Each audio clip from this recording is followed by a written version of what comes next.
And the next to speak is Sahar Francis about sexual assault and mass imprisonment.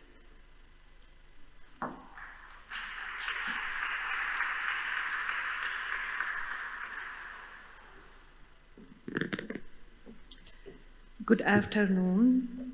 Thank you so much, respected and distinguished journey, to invite me to witness and to talk about my experience as a Palestinian lawyer who were working with the Palestinian prisoners' issues for the last 30 years, more or less, and what a difficult mission to speak after Ahmed and to speak after the first session in the morning and all the difficult stories we heard, and to talk about sexual harassment that the Palestinian prisoners endured in the last 2 years. First, allow me to remind ourselves that it really started in 1948 when Israel was using the issue of imprisonment and mass incarceration as the main tool and the main weapon in the hands of the new state to oppress, to control, and to erase the Palestinian society and people who remained inside the state after the creation of the state, and they imposed military regime on them up till 1966. And they continued with developing this military regime, military laws, and ways of oppression after the occupation in 1967. So torture, arbitrary detention, mass detention campaigns, unfair trial procedures, lack of health treatment, solitary confinement, degrading treatment, killings inside the prisons, holding the bodies of the prisoners. None of these practices actually started after October 23. Nothing of these practices were new or that we didn't document it for decades. All these grave violations the Palestinian prisoners were facing in a very, very systematic way, of course, in different phases and in different contexts since 48 till the genocide started. But what happened after the genocide on October 23, was a very serious, significant increase in the mass arrest campaigns in relation to the short period. Because in the first Intifada and in the second Intifada, of course, thousands of people were arrested, but not in such a short period of 2 years to arrest more than 30,000 people from all Palestine, like from the West Bank, from Gaza, from 48 areas. It was a serious deterioration on the level of the lives of these prisoners and the conditions that these prisoners faced inside the detention facilities and in the prisons immediately from day one, couple of hours after Hamas attack on the 7th of October. The prison security units with the prison guards raided the cells and the rooms of the prisoners, and they started to subject them for very severe torture, physical attacks, and lots of abuses.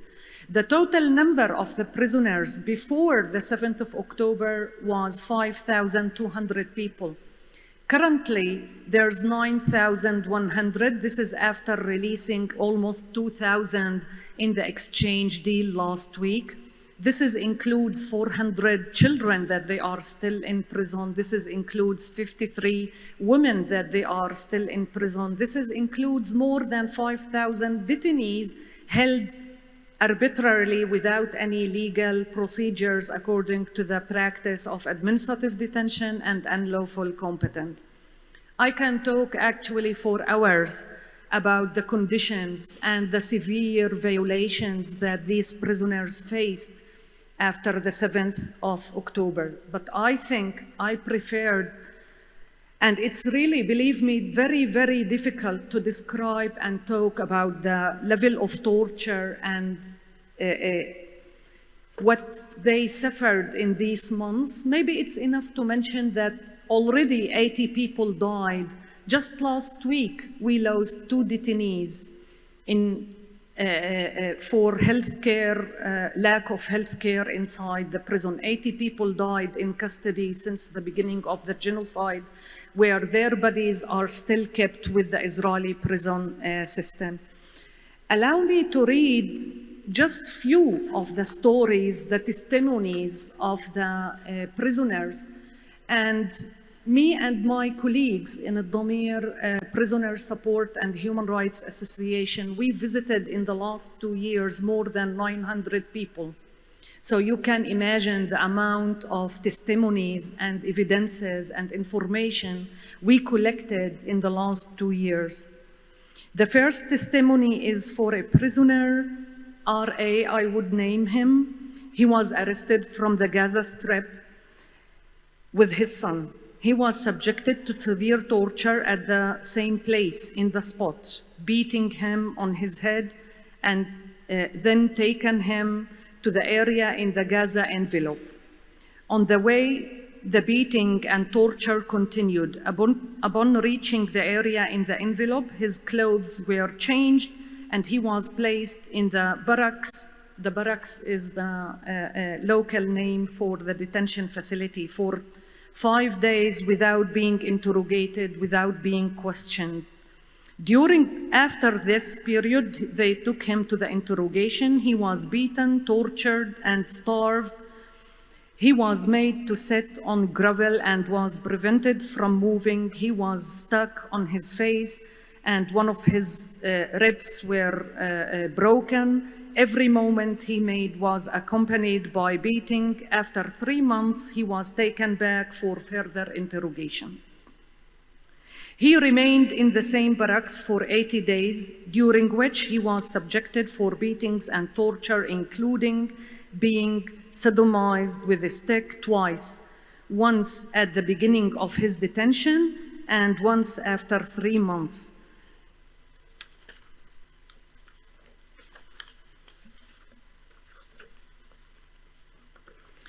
The second testimony actually is for a Palestinian journalist. And he was arrested from the West Bank, and he was tortured and attacked and sexually assaulted in Megiddo prison. And I would call him AH.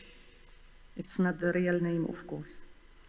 And when he describes that one day in Megiddo prison, he needed medical treatment, and the guards brought him to the clinic, and in the way they were beating him and attacking him. And of course, the doctor checked him and he confirmed that there's nothing serious, there's no further treatment needed, and asked the guards to take him back to the section. So in the way back, he's describing, I was blindfolded, and when they dragged him back, one of the soldiers pointed to him and said, "Are you a journalist working for Al Jazeera?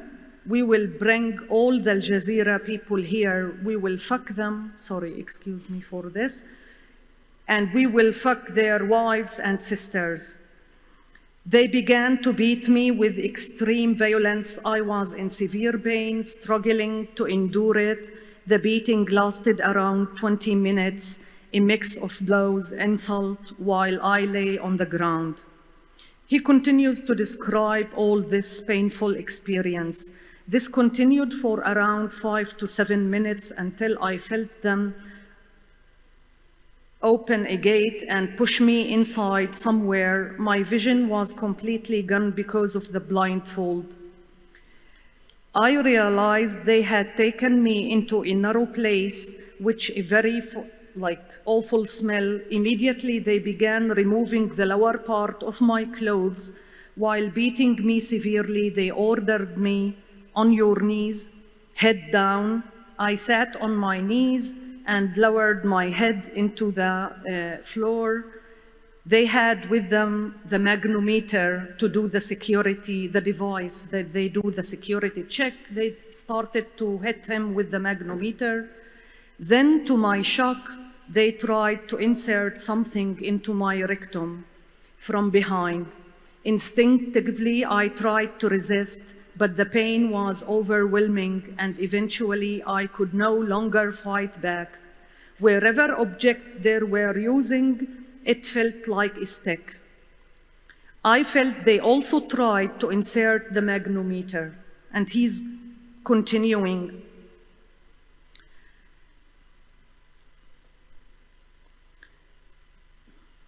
The stick was not only inserted, but moved inside repeatedly, and I felt this happened at least 5 or 6 times. And he continues to describe how he was taken back to the cell. When I entered to the shower and removed my lower clothes, I noticed blood stains on them. I placed my hand on my rectum, and when I pulled it away, there was blood on my hand. And these 2 cases were not reported in the media, were not like, no one complained about this, no one was found accountable about this sexual assault. I will end, I'm sure most of you saw the leaked video about the Sdati Man detention facility where in July 24, one of the Gazan detainees was raped brutally and he was hospitalized in very critical conditions. And later on, they arrested 5 soldiers for this assault. This detainee was released in the last exchange deal, and we believe that this release came in order to close the legal case against the soldiers, so they will never be accountable for what they did. And this man, I visited him several times. I just talked to him before I came here, and he's broken. They attacked him. They started to attack him at 6 p.m. in the evening. They just took him from his cell and they pushed him for an area that is not the cameras in the Sdati Man section cannot reach it, where there's no video of the cameras, of the security cameras of the detention facility. But they were 7 to 10 soldiers, and they started to beat him and attack him very severely. He says that it lasted more or less half an hour. Then he was starting to feel exhausted, lying on the ground, unable to breathe, and kept telling them to let me breathe because I felt pain all over my body. I was lying on my stomach with everyone around me, and they continued to shock me. I felt a soldier insert a button from behind when my pants came down. They were all standing around and hitting me. They removed the blindfold in the middle of the beatings.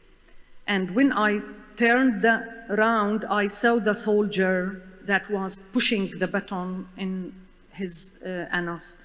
The soldier lifted the button and tried to put it in my mouth while speaking in Arabic. I refused to open my mouth, so he placed it on the ground and forced me to grab it and put it in my mouth.